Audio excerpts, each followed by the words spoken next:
ദീനസാന്ത്വനത്തിന്റെ ദിശാസൂചി radio health.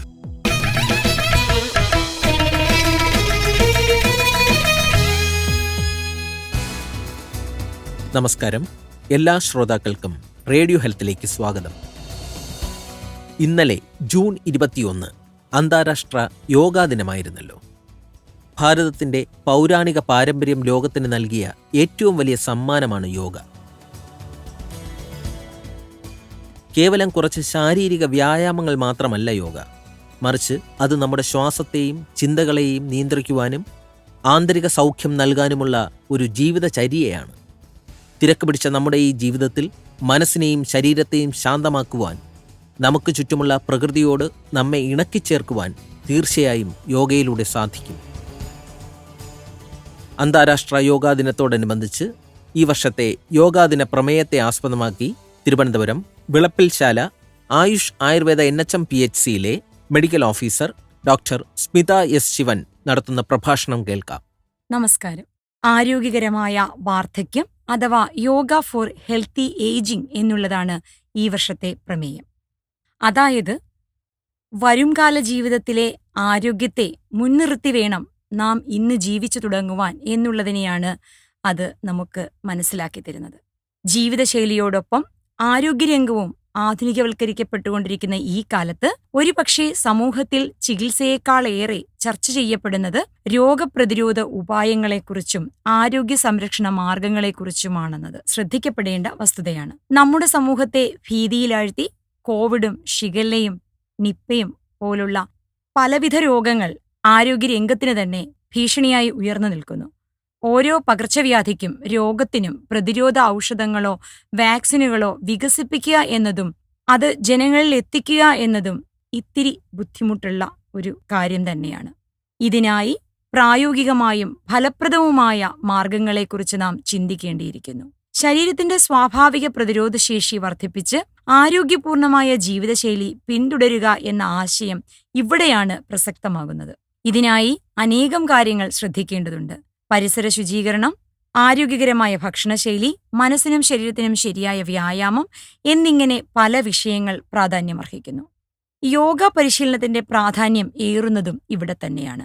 ആരോഗ്യപൂർണമായ ജീവിതം നയിക്കുന്നതിനുള്ള ഏറ്റവും ലളിതവും പ്രയോജനപ്രദവുമായ അതും ചിലവ് കുറഞ്ഞതുമായ മാർഗവുമാണ് യോഗ പരിശീലനം. യോഗശാസ്ത്ര നിർവചനം പരിശോധിച്ചാൽ തന്നെ നമുക്കറിയാം, യോഗ ചിത്തവൃത്തി നിരോധഃ എന്നതാണ്. അതായത് മനസ്സിന്റെ അസ്വാഭാവിക സങ്കല്പങ്ങളെയും പ്രവൃത്തിയെയും തടയുക എന്നതാണ് യോഗയുടെ ആത്യന്തികമായ ലക്ഷ്യം. ഇത് ഒരു തത്വദർശനം അഥവാ ഫിലോസഫി, ചിന്താധാരയോ ആണെന്ന് തന്നെ നമുക്ക് മനസ്സിലാക്കേണ്ടതുണ്ട്. മനസ്സിന്റെ വൃത്തികൾ അഥവാ പ്രവർത്തനങ്ങൾ നേർവഴിയിൽ കൊണ്ടുവരികയും അതുവഴി മനസ്സ് ശുദ്ധീകരിക്കപ്പെടുകയും വ്യക്തിത്വം തന്നെ ഗുണപരമായി മാറ്റം ചെയ്യപ്പെടുകയും ചെയ്യുന്നു. ചിന്തകളിൽ നിന്നാണല്ലോ പ്രവൃത്തി ഉണ്ടാകുന്നത്.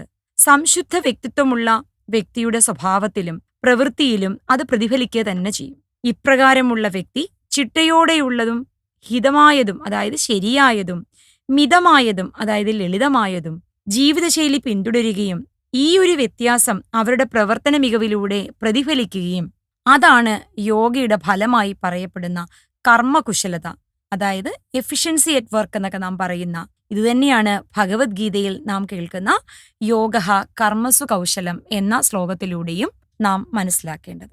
ഇങ്ങനെ യോഗയിലൂടെ കർമ്മകുശലത അല്ലെങ്കിൽ എഫിഷ്യൻസി ആർജവമുള്ള ഒരു സമൂഹത്തെ ആരോഗ്യപൂർണമായ അവസ്ഥയിൽ മുന്നോട്ട് നയിക്കാൻ കഴിയും.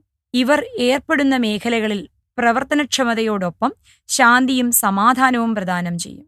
ഇത്തരത്തിൽ നമുക്ക് സമൂഹത്തെ വാർത്തെടുക്കാൻ കഴിയണം. ഗ്രാമങ്ങളിലും നഗരങ്ങളിലും വിവിധ പ്രവൃത്തി മേഖലകളിലും വിദ്യാഭ്യാസ സ്ഥാപനങ്ങളിലും യോഗ പരിശീലനം സാധ്യമാകുന്നത് വഴി ഇതിന്റെ ആത്യന്തിക ഗുണഫലം നമുക്ക് അനുഭവിച്ചറിയാൻ സാധിക്കും.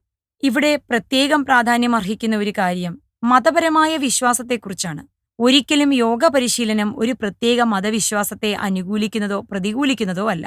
ഇത് ഒരു സ്വതന്ത്ര ദർശനവും ജീവിതക്രമവുമാണ്. ഏതു മതവിശ്വാസം പിന്തുടരുന്നവർക്കും ഒരു മതവിശ്വാസവും ഇല്ലാത്തവർക്കും യോഗ പരിശീലനത്തിലൂടെ അതിന്റെ മാനസിക തലത്തിലുള്ള ഗുണഫലങ്ങൾ അനുഭവിച്ചറിയാൻ കഴിയും. നിർമ്മലമായ മനസ്സും ആരോഗ്യപൂർണമായ ശരീരവും നിലനിർത്തുക എന്നത് ഒരു വിശ്വാസക്രമങ്ങൾക്കും വിരുദ്ധമല്ലല്ലോ.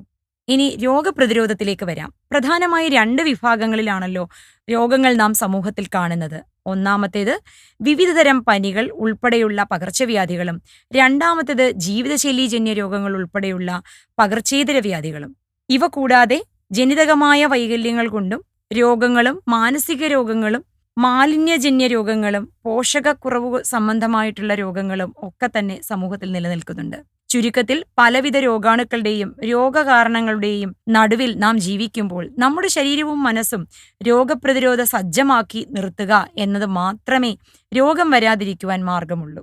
ഓരോ വ്യക്തിക്കും ഹിതവും മിതവും ശുദ്ധവുമായ ഭക്ഷണം, ശുദ്ധമായ ജലം, ശുദ്ധമായ വായു, അതായത് പരിസര ശുചിത്വം, ഹിതവും യുക്തവുമായ വ്യായാമം, വ്യാകുലതകളില്ലാത്ത മനസ്സ്, ഇവ ഉണ്ടെങ്കിൽ ആ വ്യക്തിയെ തീർച്ചയായും രോഗങ്ങൾ സ്പർശിക്കുകയേയില്ല. ഇവയിൽ 2 പ്രധാന ഘടകങ്ങൾ ഹിതവും യുക്തവുമായ വ്യായാമം, വ്യാകുലതകളില്ലാത്ത മനസ്സ്, ഇവ പ്രദാനം ചെയ്യാൻ യോഗ പരിശീലനം കൊണ്ട് മാത്രമേ സാധിക്കൂ. ഇന്നത്തെ ജീവിതശൈലീജന്യ രോഗങ്ങളുടെ ഒരു പ്രധാന കാരണം ഹിതവും യുക്തവുമായ വ്യായാമത്തിന്റെ അഭാവമാണ്. വ്യായാമം എന്ന വാക്കിന്റെ അർത്ഥം തന്നെ വിശേഷണമായുള്ള ആയാമമാണ്. അതായത് പേശികൾക്ക് ശരിയായ ചലനം വഴി ബലപ്പെടുത്തുകയും ആയാസം അഥവാ സ്ട്രെയിൻ നേരിടാനുള്ള പ്രാപ്തി സ്വാഭാവികമായി ലഭിക്കുകയും ചെയ്യുക എന്നതാണ്. ഇതാണ് യോഗ പദ്ധതിയിലെ ആസനങ്ങൾ എന്ന പരിശീലനത്തിലൂടെ നമുക്ക് സാധ്യമാകുന്നത്. ഉദാഹരണത്തിന്, ഭാരമെടുത്തപ്പോൾ നടുവിന് വിലക്കമുണ്ടായി എന്ന് വെക്കുക. കൂടുതലും അസ്വാഭാവികമായ പേശീവലിവ് മൂലമാണ് ഈ വേദന ഉണ്ടാകുന്നത്. എന്നാൽ സൂര്യനമസ്കാരം, ഭുജംഗാസനം, മേരുദണ്ഡാസനം തുടങ്ങിയ ആസനങ്ങൾ ശീലിക്കുക വഴി പേശീബലം നേടിയെടുത്തിട്ടുള്ള വ്യക്തിക്ക് ഇപ്രകാരം വേദന ഉണ്ടാകാൻ സാധ്യത വളരെ കുറവാണ്. ഇപ്രകാരം ശ്വസനക്രിയകളും യോഗാസനങ്ങളും കൃത്യമായി ശീലിക്കുന്നവർക്ക് ശ്വാസകോശ സംബന്ധവും അലർജി കാരണവും ഒക്കെയുള്ള രോഗങ്ങൾ പെട്ടെന്ന് ബാധിക്കുകയേയില്ല. ഇത് പല പഠനങ്ങളും വഴി തെളിയിക്കപ്പെട്ടിട്ടുള്ളതാണ്. പ്രമേഹം, സ്ത്രീരോഗങ്ങൾ, സന്ധിഗത രോഗങ്ങൾക്കെല്ലാം ഔഷധങ്ങളോടൊപ്പം ചെറിയ രീതിയിൽ തുടങ്ങുന്ന സമയത്ത് അല്ലാതെയും ശീലിക്കാവുന്ന യോഗാസനങ്ങൾ ഏറെയാണ്. ഇതുവഴി രോഗസാധ്യത ഉള്ളവർക്ക് അത് വരാതെ തടയുവാനും രോഗമുള്ളവർക്ക് പ്രാഥമിക അവസ്ഥയിലുള്ളവർക്കും അതിന്റെ തീവ്രത കുറയ്ക്കുവാനും സാധിക്കും. യോഗചര്യയിലൂടെ നാം അറിയാതെ നമ്മളിൽ വന്നു ചേരുന്ന ഒന്നാണ് കർമ്മസാമർഥ്യം, അതായത് നമ്മുടെ എഫിഷ്യൻസി. ഈ പ്രാധാന്യം കണക്കിലെടുത്തുകൊണ്ടാണ് സ്കൂളുകളിലും ബഡ് സ്കൂളുകളിലും വിവിധ കർമ്മ മേഖലകളിലും യോഗ പരിശീലനം നടപ്പിലാക്കി വരുന്നത്. ഇതുവഴി കർമ്മശേഷിയും ജീവിത നിലവാരത്തിലും ഉണ്ടാകുന്ന വ്യത്യാസം തീർച്ചയായും നമുക്ക് അനുഭവിച്ചറിയാൻ കഴിയും.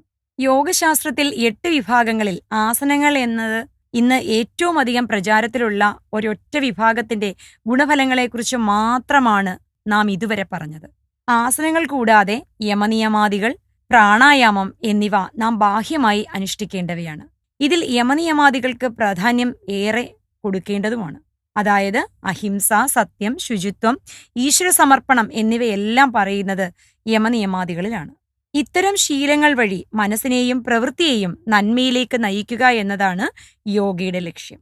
പ്രാണായാമം എന്നത് പലവിധ ശ്വസനക്രിയകൾ വഴി പ്രാണശക്തിയെയും മനസ്സിനെയും ശക്തമാക്കുക എന്നതാണ്. ഇവ 4 ശീലിച്ചു കഴിഞ്ഞവർക്ക് പ്രത്യാഹാരം, ധാരണം, ധ്യാനം, സമാധി എന്നീ ആന്തരിക പരിശീലനങ്ങളും ശീലിക്കാം. ഇവയിൽ നമുക്ക് ഏവർക്കും പരിചിതമായത് ധ്യാനം എന്ന വിഭാഗമാണ്. പ്രത്യാഹാരം, ധാരണം തുടങ്ങിയ പരിശീലനങ്ങൾ വഴി മനസ്സിനെയും ചിന്തകളെയും പൂർണ്ണമായി കീഴടക്കിയ ഒരേ ഒരു ബിന്ദുവിൽ ഏകാഗ്രമാക്കി മനസ്സിനെ നിർത്തുകയാണ് ധ്യാനം. അല്ലാതെ വെറുതെ കണ്ണടച്ചിരുന്നാൽ ധ്യാനിക്കാൻ സാധിക്കില്ല എന്നുകൂടി നാം ഓർക്കേണ്ടതുണ്ട്. പലപ്പോഴും നമ്മുടെ അടുത്തേക്ക് വരുന്ന വ്യക്തികൾ ആസനങ്ങളും പ്രാണായാമവും ധ്യാനവും മാത്രം പഠിക്കാനായി വരുന്നവരുണ്ട്. അവർ മനസ്സിലാക്കേണ്ട ഒന്ന്, യമനിയമാദികൾ പഠിക്കാതെ ആസനങ്ങളോ അത് കഴിഞ്ഞാൽ പ്രാണായാമവും പ്രത്യാഹാരവും ധാരണവും പഠിക്കാതെ ധ്യാനമോ നമുക്ക് പഠിച്ചെടുക്കാൻ ഏറെ പ്രയാസമാണ്. ചിന്തകൾ പൂർണ്ണമായും ഈ അവസ്ഥയിൽ മാഞ്ഞു പോകുന്നു എന്നതാണ് ധ്യാനത്തിന്റെ സവിശേഷത. ഏറെ അഗാധമായ ധ്യാനാവസ്ഥകൾ തുടരുന്നവരുടെ ബോധം പൂർണ്ണമായും പ്രപഞ്ചശക്തിയിൽ ലയിക്കുന്നു. ഇതാണ് സമാധി എന്ന അവസ്ഥയായി നാം പറയുന്നത്. ഇതുതന്നെയാണ് യോഗയുടെ ലക്ഷ്യവും. ഇവയൊക്കെ തന്നെയും മനസ്സിനെയും ഉയർന്ന ബോധതലത്തെയും സംബന്ധിച്ചിരിക്കുന്നു എന്നതാണ് നമുക്ക് മനസ്സിലാവുന്നത്. ആധി അഥവാ സ്ട്രെസ് വ്യാധിയായി മാറുന്ന ഈ കാലത്ത് മനസ്സിന്റെ വ്യാകുലതകളെയും ചിന്തകളെയും കുറേയെങ്കിലും ഇല്ലാതെയാക്കി ഉയർന്ന ബോധതലത്തെ പ്രാപ്തമാക്കാൻ സാധിച്ചാൽ അത് വ്യക്തികൾക്കും സമൂഹത്തിനും നൽകുന്ന ഉണർവും ആർജവും കർമ്മശേഷിയും അത്യന്തം പ്രയോജനപ്രദമായിരിക്കും. ശരിയായ മാർഗനിർദ്ദേശത്തോടെ മാത്രമേ യോഗ പരിശീലനം ശീലിക്കാവൂ എന്നതാണ് ഏറെ നിർബന്ധമായിട്ടുള്ള മറ്റൊരു കാര്യം. തെറ്റായ ചെറിയ രീതിയിലുള്ള പരിശീലനം പോലും ഗുണത്തെക്കാളേറെ ദോഷം ചെയ്യും. അതുകൊണ്ട് തന്നെ യോഗ ഗുരുമുഖത്തു നിന്ന് തന്നെ പഠിക്കണം എന്നുള്ളത് ശ്രദ്ധിക്കുക. നമ്മുടെ രാഷ്ട്രപിതാവായ മഹാത്മാഗാന്ധി അദ്ദേഹത്തിന്റെ സ്വന്തം ജീവിതത്തിലൂടെ നമുക്ക് കാട്ടിത്തന്ന ഹിതവും മിതവും ലളിതവുമായ ജീവിതശൈലി ചിട്ടപ്പെടുത്തുന്നതിന് യോഗശാസ്ത്ര മൂല്യങ്ങൾ നമ്മെ സഹായിക്കും. അങ്ങനെ സന്തോഷപൂർണവും സംഘർഷരഹിതവുമായ അന്തരീക്ഷം നമ്മുടെ ഉള്ളിലും സമൂഹത്തിലും സൃഷ്ടിക്കാൻ യോഗദർശനം വഴി കഴിയും. നന്ദി, നമസ്കാരം.